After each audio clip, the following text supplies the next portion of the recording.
तर मनोज जरांगेंच्या मोर्चाच्या पार्श्वभूमीवर नवी मुंबई पोलीस अलर्ट मोडवर आहेत। आंदोलनाच्या पार्श्वभूमीवर नवी मुंबई पनवेलमध्ये 2 दिवस जड वाहतुकीला बंदी घालण्यात आली। या संदर्भात पोलीस आयुक्त मिलिंद भारंबे यांनी काय अधिक माहिती दिली जाणून घेऊया।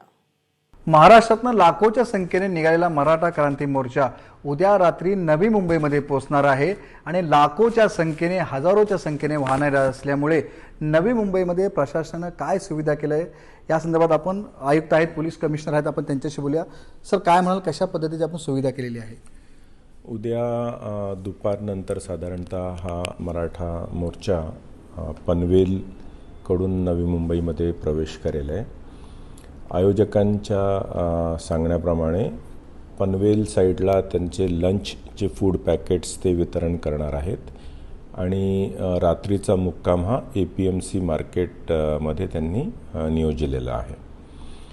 ह्या संदर्भात या संपूर्ण रूट्सची पाहणी नवी मुंबई पोलिसांनी केलेली आहे आणि आयोजकांकडून हा रूट काही कालावधीतच निश्चित झाला की त्याप्रमाणे तो सुरक्षित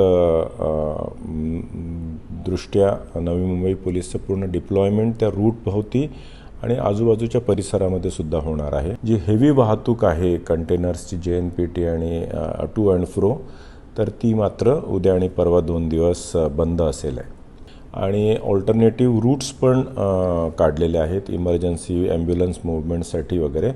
तरीसुद्धा जर अत्यावश्यक नसेल तर हे रूट्स इतर नागरिकांनी अवॉइड केलेच त्यांना त्यांची होणारी गैरसोय टाळता येईल।